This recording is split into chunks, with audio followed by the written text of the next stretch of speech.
Okay, thanks very much. My name is Dr. Fiacro Brolacon.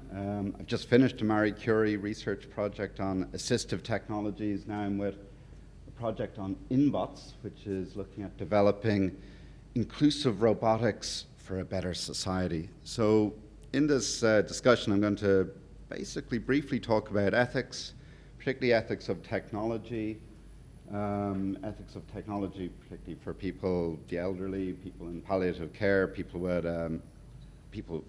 are vulnerable populations. I've got a couple of applied examples towards the end, one about social robotics, about some issues relating to privacy, and about some issues relating to autonomy. So hopefully it'll be useful to you. So just to briefly introduce ethics, it comes from the Greek ethics for customs, Latin mores. Morality normally is considered these broader traditions of right and wrong, whereas in ethics at a university level, at third level, we discuss the philosophical analysis of what constitutes right and wrong, good and evil perhaps, what duties and obligations you might have.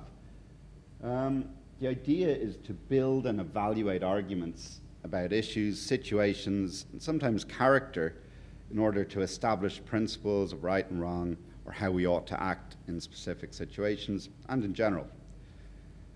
It'll be intertwined with laws and codes. Ethics needs laws to give force to its ideas. Laws need ethics to give some sort of foundations for rules.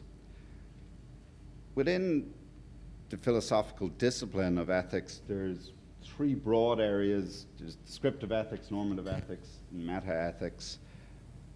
Descriptive ethics is, this battery's running low. This always happens to me when I talk about ethics of technology. The technology begins to break. I presume it's okay. Descriptive ethics might be what's done in social science, where you say there's certain ethical customs or norms in a society, in an institution. Normative ethics is what I'm concerned with, how we establish what we ought to do, what obligations we have, what might be right and wrong. Meta-ethics is very philosophical and relates to whether something like the good is a real entity. Luckily, I'll just stick to normative ethics, specifically applied ethics and ethics of technology. So ethics of technology, we might talk about general ethical issues arising from technology. It's becoming more and more important as we're undergoing, or as technological progress is increasing and rapidly changing society. But ethics of technology is a relatively new field. Sometimes we're trying to apply older ethical traditions to new technological innovations. Some of the questions would ask whether we need an entirely new ethical system to deal with some of these new technologies that we have created. Broadly speaking, within normative ethics, you have three traditions. You've got deontology, which is concerned with rights and obligations. You've got consequentialism, which focuses on the consequences of any decision. And you've got virtue ethics, which focuses on character. Within, say, deontology, and within biomedical ethics, they try and establish certain principles. So these principles would be, and values, would be things like human dignity, autonomy, privacy, the principle of non-maleficence, the principle of responsibility, the principle of beneficence, and justice. So these would be the things that normally people are focusing on in palliative care, in any sort of biomedical context, and they're trying to apply this to ethics of technology. I've been focusing, as I said, on assistive technologies, and all these new developments in technologies are making us much more aware of the ethical implications of these technologies on different groups, particularly vulnerable people. So we want to identify the values and principles that should regulate the interaction of new technological systems with human beings. Of course, one of the main problems is the technologies come out extremely quickly, before they can be properly regulated, before people are aware of some of the issues. So the fundamental challenge in assistive technologies or in something like social robotics would be the creation of a global strategy for these technologies with empirical validations that recognizes the global plurality of values. This is one of the biggest dilemmas in ethical research. There are obviously a plurality of values from one society to another, and yet you want to get some sort of objective set of values that can govern these technologies, irrespective of what community you're in or what tradition you come from. In terms of the impact of technologies, they don't only transform objects, but transform habits, customs, and relationships. This is one of the biggest areas that we're focusing on in ethics of technology.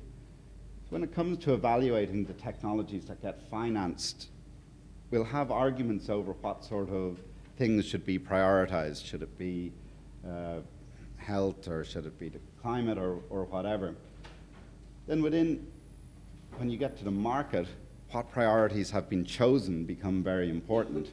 Then innovations can reach society, and you get controversies often posed simply in terms of technophilia or technophobia. So if people are criticizing a technology, they might be characterized as being technophobic or against progress. Underlying these disputes will be deeper moral, social, religious, aesthetic, and possibly ecological values now that they're coming in. So the role of an ethics of technology is to think about these things at these different levels, to work out what we should prioritize, to work out how we're assessing what our priorities are, and to work out what moral, social, religious, and so on, and other values are underpinning these questions and these debates. We're going to analyze the issues, discard non-issues, and always keeping in mind that our technologies are situated in a social and historical context. So we know from recent technologies, things like nuclear power, cars, plastics, they've caused ethical and political discussion, and significant policy efforts to control their trajectory, or the trajectory that these are driving, but often once the damage is done. So plastics are the big argument now, but it's very hard to step back from our use of plastic, and a lot of the damage has already been done. So the idea with ethics of technology is to try and work out what the problems that are likely to arise from these new systems are, and then make sure that we can maximize their benefits while minimizing any of the bad outcomes, any of the challenges. You can think of new technologies in terms of socio-technical systems.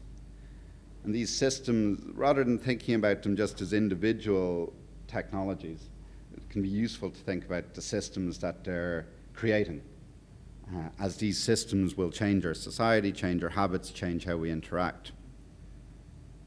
So a technological artifact can have political characteristics in two distinct ways.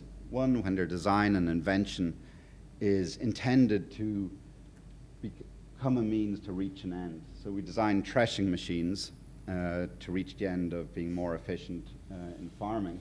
We're now designing AI to more efficiently detect cancers, analyze legal rulings, and give financial advice. Obviously, these will be political in the sense that people's jobs are under threat, and we're giving more responsibility to AI systems. There's a broader sense in which technologies or socio-technical systems can be political, when their very nature is politically charged. This is where the adoption of a system would imply a series of determinants regarding human relations. So it might favor certain forms of human relations, certain forms of interaction, certain values, moral and political values, centralization or decentralization, equality or inequality, repression or liberation. I think often in applied ethics, if you're analyzing a specific individual technology, saying, okay, we've got this new technology to help in palliative care, these sort of questions tend to be overlooked. These questions would arise prior to what a research ethicist looking at a specific technology would do. So technological ethics or ethics of technology tries to address these, whereas A more applied ethicist will look at a specific technology, say a smart home or some sort of specific assistive technology, and ask what those specific ethical questions are. But that will often ignore these broader values that are transforming society. So ideally, we'll analyze a technology not only on how it contributes to efficiency or productivity or to making the end-of-life care for an individual better, but also the way in which it can create certain forms of power and authority. So who ends up controlling the system? Who ends up gaining the data that arises from these new technologies? Both need to be done. So I'm currently looking at social robotics. I've been looking at social robotics for elder care. And just to give you an idea of the way an ethicist might look at this, I've got this. On the one hand, you look at the possible benefits that arise from social robotics and elder care. You've got cost efficiency, arguably, reduction of incidence of abuse of patients, protection of privacy and dignity for users, possible psychological benefits. You might also look at broader costs, and these tend to be overlooked. Certain philosophers would ask questions as to whether the use of robots in elderly care obscures the awareness required for the development of the virtues of acknowledged dependence. This is the idea that our habits in society are formed through our interactions, including our interactions with people, say, in palliative care. That if we offload or outsource those interactions only to robots, which is an extreme example, of course, we'll lose the virtues that we gain as a society by interacting with the elderly or interacting with those in palliative care. Then the use of robots in elderly care might, as a practice, distort these relationships and change our conception of a common good. So that's a broad sort of two-step analysis of the practical ethical issues in terms of benefits and costs, and the broader ideas in terms of virtues and habits. Then just to look at privacy. I've been looking at privacy a lot. Privacy is obviously a contested philosophical idea. Normative privacy concerns the value and meaning of privacy. There's a lot of different theories, because that's always the way in philosophy. Basically, we consider in the Western world privacy to be valuable. It's protected in law under the Universal Declaration of Human Rights, the Fundamental Rights of the European Union, the Convention of the Rights of Persons with Disability. But new technologies are forming a massive threat to privacy. There's a number of different ways that privacy can be thought of in a medical dimension. Might look at informational privacy, physical privacy, associational privacy, proprietary privacy, and decisional privacy. Informational privacy concerns the data that you produce, data about yourself, about your condition, and so on. Physical privacy would concern your right to solitude, your right to bodily modesty, and your right to bodily integrity. Associational privacy, again in a medical context, we're often concerned with issues such as birth, death, and so on. The idea is that you should be able to control who has access to you, or who you associate with, if anyone, during these moments, these intimate moments. Proprietary privacy concerns rights to your DNA and so on. Decisional privacy is concerned with your ability to have space to make decisions. So novel technologies, in a number of ways, I've been looking at it specifically in terms of smart homes, but also it applies with certain robotics, can both benefit and threaten these norms of privacy. Applications in a smart home make the gathering of information about a person much easier. Physical privacy may or may not be undermined in a smart home. It depends on how we understand physical privacy and our conception of the physical. Certainly if you're monitored, people are aware of what you're doing. They're aware of if you're falling and so on. But also certain types of apps within a smart home might be able to gather data on your DNA, your spittle, etc., and work out what sort of physical condition you're in. Associational privacy, in a basic sense, is unaffected, but you might still feel that if you're living in a smart home, you're not quite in control of who has access to you at any given time, as you won't know what the technologies are revealing to the people monitoring the technologies. I have to finish up, do I? Proprietary privacy then is dependent on the nature of the tech in a smart home or the ability of robots. So technologies using facial recognition, technologies that gather biological data on you, might get that information about what sort of person you are, all the information that's contained in either your emotions, your facial expressions, or in your biological material. And fundamentally, these technologies pose a risk to our decisional privacy.